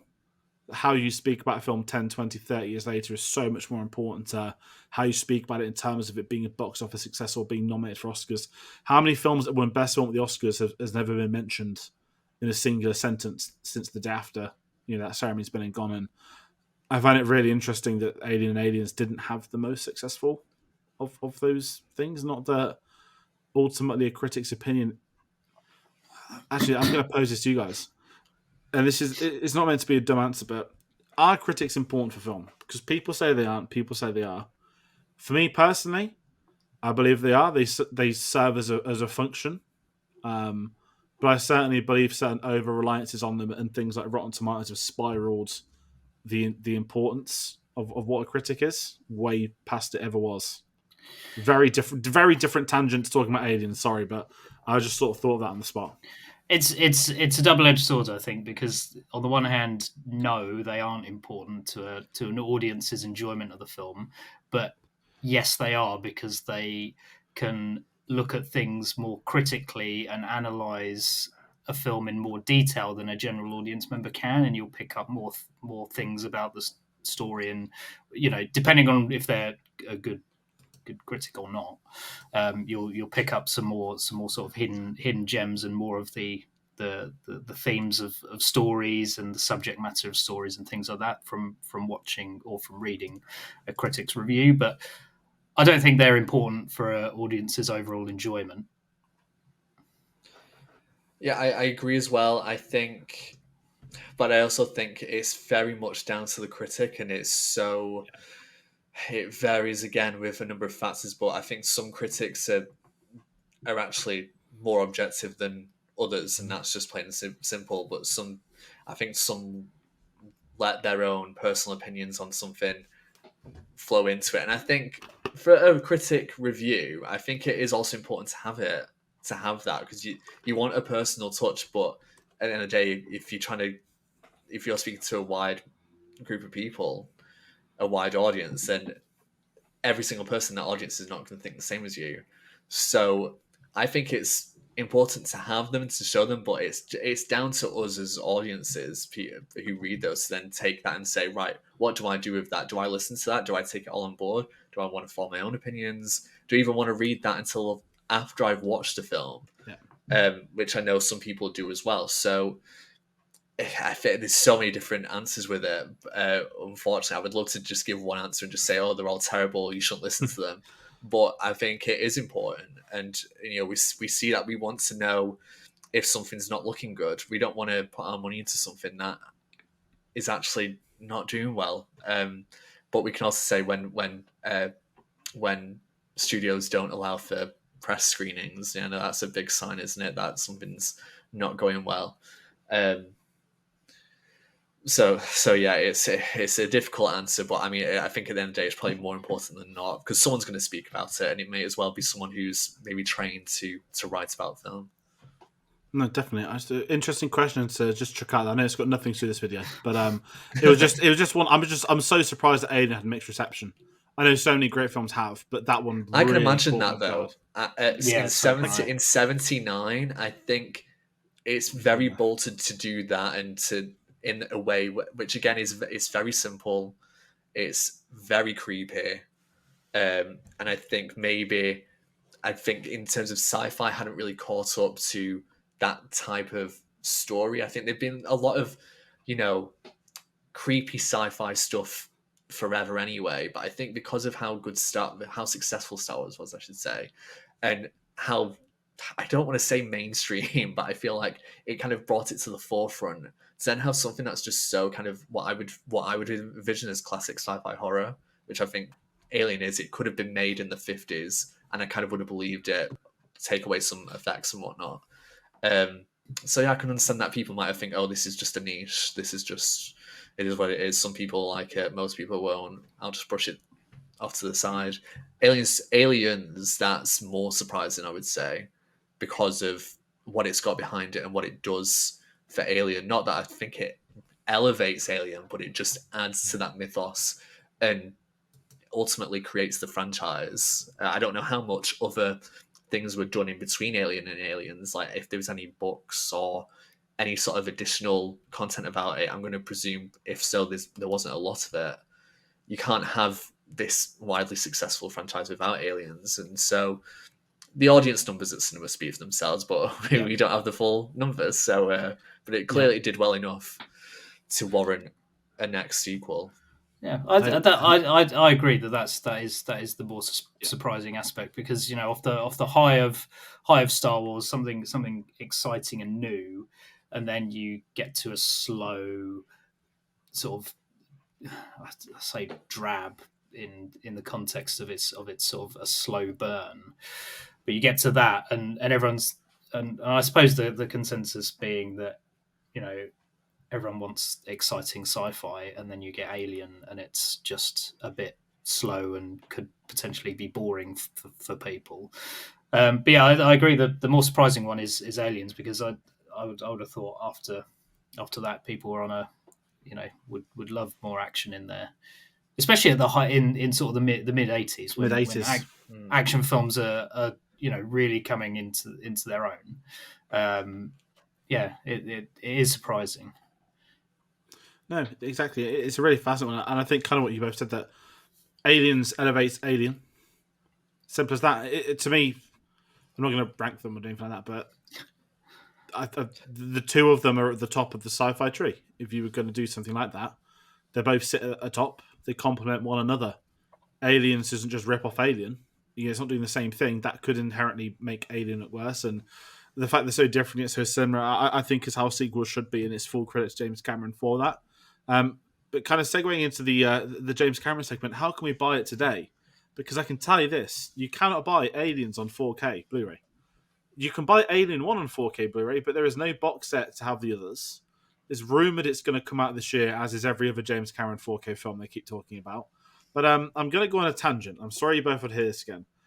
If you have a PS5 Blu-ray player, the PS5 with a disc, I guess you have to call it, I went to play my Aliens Blu-ray yesterday, and as I said, I haven't watched it since Colonial Marines game, and it's always worked fine. Never been an issue.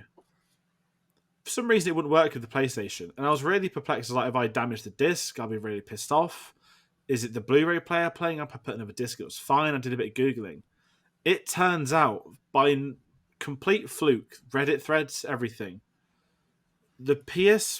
the Blu-ray disc released in the UK of Aliens, in any of the box sets or individually or whatever, the region-coded Blu-ray for Aliens does not work at all in the PS5 Blu-ray players. It works fine on other Blu-ray players. It works fine on the PS4 Blu-ray player. For whatever reason, Aliens doesn't work on a PS5 Blu-ray player. But I wasn't to fear, because I had Disney Plus and it's on there. But you know what I just hate about streaming? I know I've got a good internet connection, and it will just dip from like 1080p to 720p for like 20 seconds. And I just get so pissed off so quickly. Because, we're trying to push physical media, and I'm just going to, say it. Why isn't this on 4K yet? Get a Dolby Atmos sound system going. I want to hear that pulse rifle even more. But, yeah. Do you guys know about this James Cameron thing, by the way? I don't want to sound like a psycho every week, but a lot of his films are very tricky. I mean, this week we're talking about, thank God we can buy this on Blu-ray, because a couple of other ones don't even have the privilege of a Blu-ray, and the year is 2023. I'm just gonna just say I don't think it really matters. Whether it's I mean, talking about your incident. For you, couldn't you have just plugged in your PlayStation 4? I mean, my I got it years ago. I've got it years ago. Well, this is it now, because 2 months ago, before I moved up, I had a PS2, a PS3, and a PS5 in the same room. Now I don't. So that sounds like your own fault. That's such a first world problem. Yeah, I know. You've got Ripley killing herself over these bloody aliens, and you're just worrying about my disc one quality. Blu-ray. Yeah. I mean, could you imagine if I'd have watched it today and it wasn't working and I didn't have Disney Plus? I mean that's your own fault for that would be my problem. not planning correctly. Yeah. You should Oh have, yeah, you should yeah, have planned better. yeah, But, 100%. But this I is mean, it. But my PlayStation 4 is now just a glorified Blu-ray player. Like that's what my PS5 is. The PS5, I've got it. I've got it for the main reason I bought the PS5 was because I knew that if anyone, not to go on tangent, but the microchip shortage was so blatantly obvious to anyone that had like watched any tech news. When they announced the PS5, I knew that the goal is to get one because you're not going to get the chance again. Obviously, there's actually decent games coming out, now, but finally, it's just like the same people. Are, oh, I'm not going to get a PS5. Why? Well, I'll be able to get one in a few months. So that's not really a reason, is it? And then the joke's on them because they couldn't get it. I said that. And part of it was just because I was like, I'll wait until I get if I get a Christmas bonus with work, which I wasn't guaranteed to get, but I was like, if I get that, then I will go out and get one. That's my treat to me. Christmas 2020, absolutely not. And I didn't get one until a month ago, so it's been a long wait, but I got there. Well, and also part of it's because of Star Wars celebration, Jedi Survivor. Yes. That's and I was going to bring up J.K. Rowling then, but not to go off tangent, but I didn't even realize Hogwarts Legacy's out next month. Like I'm so behind on games. Meanwhile, George plays The Last of Us for the 5th time and is going through that game again. But yeah, that's like the film problem behind me. Again, nothing to do with aliens. Is there an Alien Isolation sequel in development? I'm sure I have heard that rumor somewhere, or at least a remaster. Oh, I've never heard. I will. Could be. Maybe they'll do justice to Colonial Marines. It's either in development or is being pitched. That's where it is. That was where it was in November 2022. So the worst thing of Colonial Marines is that it was their excuse to keep Hicks alive. And the game was so bad, you might as well have kept him killed off screen between Aliens and Alien 3. That's how bad that game was. That on-screen ending is even better. But yeah, sorry, tangent over. Favorite scenes from Aliens. Listen, there's a great many for me. I think I just love the entire film. It's a really pathetic answer. I think I just every time a pulse rifle is shot, I get a bit of joy. The Grinch's heart grows every time that sound effect kicks off on the TV screen. It's glorious. I've got a friend that's in the R2 Builders Club, and he in his spare time he builds like the props for like the people that do the troopers, the charity stormtrooper stuff. But he created his own audio kit, and every time he comes to a convention, he has his own pulse rifle he's built. And obviously he's done all the electronics himself, and he's programmed in like quotes from the films. It's just so fucking good. Sorry, pulse rifle hype over. Tom, favorite scenes? I'm going to go with the initial attack, the alien attack on the Marines is absolutely just fantastic. What it does so well is it's disjointed, it's chaotic, and you really get a sense of what the Marines are sort of facing in that moment. So that's a great bit of tension. The very tense moment later on where they're all stuck in the room, they're looking at the motion detectors. They're coming, that's inside the room. Hicks going up to look up in the vents, and then that whole shootout starts. It's brilliant. Those are two favorites. 100%. I will say, Get Away From Me, Bitch is just so good. I'm so pleased to actually hear that in context in the film. Fantastic. I actually really love the first scene where they come across Ripley's escape pod ship. Because I feel like you really feel like you're heading back into this world again, and because it is the same thing, and she's holding the cat, who I'm very happy that the cat survived. So I love that for reintroducing us to the world. I love when Ripley's speaking with Newt when she's trying to get Newt to go to sleep. And I love that interaction, and I love when she later finds her under the bed and stays with her there. I just think there's just such an understanding of trauma, not to sound like Jamie Lee Curtis, but of what Newt's going through, even though they've gone through different things separately. It's what's bringing them together, and I just really love it.